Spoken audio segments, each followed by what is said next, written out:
السلام عليكم ورحمة الله وبركاته. ازيكم حبايبي؟ عاملين ايه؟ يا رب دايما تكونوا بصحة وعافية وخير. كل سنة وانتم طيبين. بمناسبة المفروض بقى خلاص ان احنا العام الدراسي هيبتدي، يعني احنا في شهر الدراسة. والله الاجازة عدت بسرعة ما حسيناش بيها. طيب، الفيديو النهاردة احنا هنعمل وجبة، يعني المفروض في دخول المدارس كده بنركز على الوجبات اللي بتساعد على تركيز الولاد، يعني مع انه والله مهما نعمل مفيش تركيز، بس مش عارفة اهو بنحاول. آه، طبعا من الوجبات اللي احنا يعني فيها تركيز قوي للاطفال او للولاد عموما، السمك. بما ان ولادي ما بيحبوش السمك، يعني انا ممكن تقريبا اعمل وجبه سمك تقعد عندي 3 4 ايام، بس لازم ان هم حتى ايه ياكلوه بقى، ان انا ما بعملوش كتير، لان طبعا هم ما بياكلوهوش وتقريبا ما بياكلوش اي اكل يعني. فهم حاجه كده، مش عايزه اقول يعني تحس الاكل كله لا لا لا لا، هم عايزين يعيشوا على الاندومي. طبعا انا حرماهم من الموضوع ده. زي ما انت شايفه كده انا معايا مقدار من السمك البياض. السمك البياض ده هو بيبقى شبيه بالقراميط شويه، بس هو مش قراميط، هو من انضف انواع السمك، وعلى فكره من اغلاهم، بيبقى حلو جدا. في سمكه بتبقى كبيره وفي سمكه بتبقى صغيره من البياض ده، فانا بفضل الكبير او الوسط اللي بلاقيه متاح يعني. بصراحه هو كان جايني متنضف، وانا قطعته زي ما انت شايفه كده، وعدت على تنظيفه تاني، ورشيت عليه دقيق وملح وليمون. ويعني ما كتريش الملح للسمك بالذات وانت بتتبليه، او مش بتتبليه بقى، بتنقعيه كده، عشان خاطر الموضوع ده بيخلي لحمه السمكه كلها ملح. حطيته بقى زي ما انت شايفه كده في الدقيق والليمون، وسبته شويه، طبعا ملح، بس طبعا زي ما قلت لك ملح بسيط.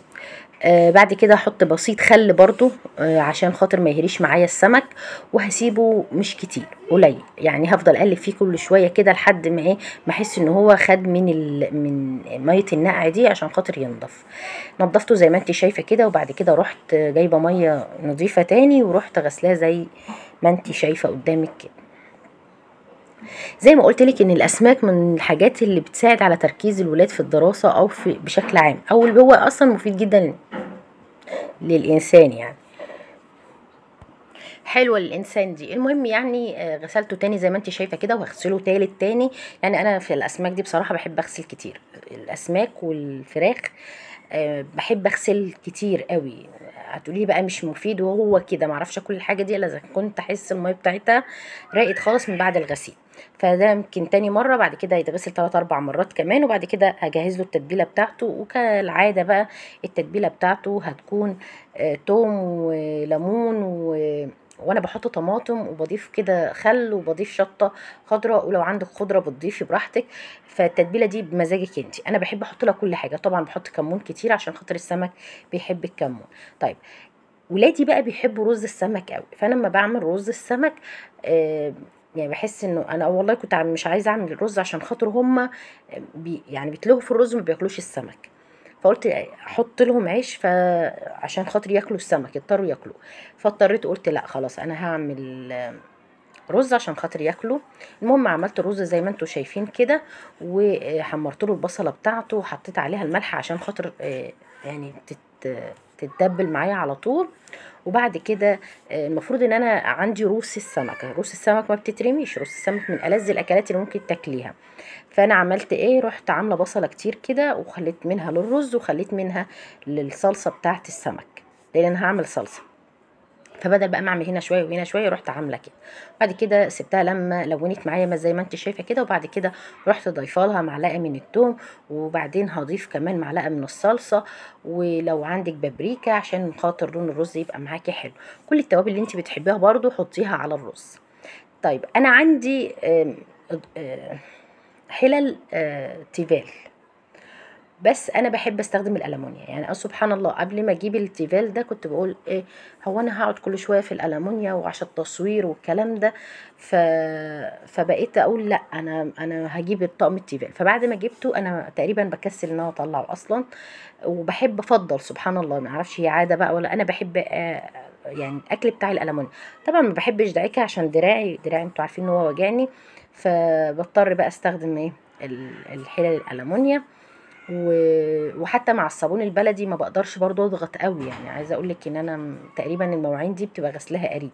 فبما ان اريج اللي بتغسل مواعين، فالحمد لله بس ان هي بتشيل منها الاكل. عزلت بقى البصل زي ما انت شايفة كده، وهخلي بصلة بقى للصلصة بتاعت السمك وبصلة للرز بتاع السمك. هسيب بقى البصلة بتاعتي دي لما تتحمر قوي، وبعد كده هضيف الصلصة زي ما انت شايفة كده، وهضيف بابريكا، هضيف اي حاجة. ممكن لو عايزة تضيفي سكر ضيفي عشان خاطر الحموضة، ولو عندك صلصة ضيفي، بس انا بفضل الصلصة لو عندك صلصة طماطم يعني انت عاملاها. آه بفضل الصلصة لان بيبقى هو معجون كده، ليه لون كده سبحان الله، بتبقى حلوة يعني.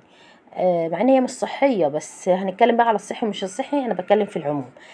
آه فبقلب بقى البصلة زي ما انت شايفة كده، وهبتدي بقى انزل عليها بالرز. لا، هنزل بالمية الاول، هنزل بالمية واسيبها لحد ما تغلي معايا شوية كتار، واسيبها عشان خاطر البصل ينقع اللون بتاعه في الشوربة. بعد كده هملحها بقى واظبطها وانزل عليها بالرز.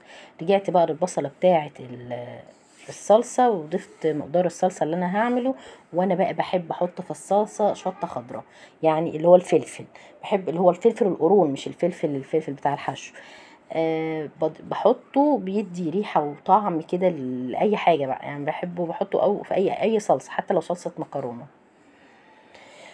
هنا بقى كان المفروض ان انا يعني خلاص بفنش بقى، هعمل الرز والصلصه وهسيب كله بقى يتسبك على نار هاديه، والسمك في التتبيله بتاعته. مش عارفه انا صورت معاكم التتبيله ولا لا، بس زي ما قلت لك تتبيله السمك بتبقى توم، وفي ناس بتضيف بصل برضو.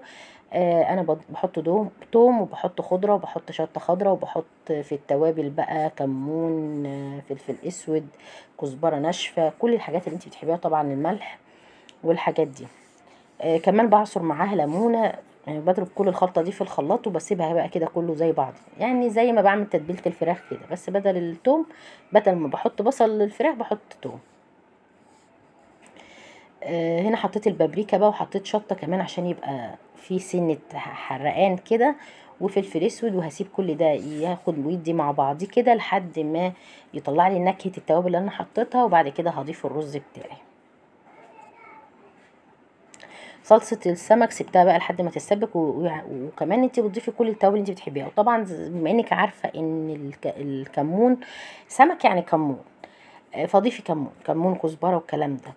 آه، المفروض بقى ان زي ما قلت لك كل ده بيبقى السمك في التتبيله. ايوه، انا كنت عايزه اقول لك حاجه ونسيت. المفروض الصلصه البصل بتاع صلصه السمك يعني بيبقى قريب من البصل بتاع الرز، يعني ما تطشيش الطماطم وهو فاتح، لان لو طشيت الطماطم والسمك والبصل فاتح بحسه بيبقى مخلي الصلصه صيصه. يعني السمك بالذات مش عايز ني في ني، عايز الدنيا تبقى مظبوط. زي ما انت شايفه كده بقى ابتديت احمر السمك، والتتبيله بتاعته اهي. حطيت بقى على الدقيق نشا، وكل التوابل اللي انا بحبها برضو حطيتها. وهنا بقى كان المفروض ان احنا بقى حان الان موعد الغداء. حطيت السمك وعملنا سلطة، وكان غدانا بألف هنا يا رب على قلوب اللي كل. وياريت بقى اللي بيدخل على الفيديو يتفرج كده ويشاهد الفيديوهات عشان خاطر القناة بتسقط يا ولاد. تقريبا انا بعد ما هعدي الفترة اللي المفروض هعديها في اليوتيوب، انا تقريبا هشيل اليوتيوب من عندي من على التليفون. لو كنت وصلتي معايا لحد هنا متنسيش اللايك والشير وتفعيل الجرس لمحبتنا في اكلتنا، واشوفكم على خير في فيديوهات تاني اجمل واحسن.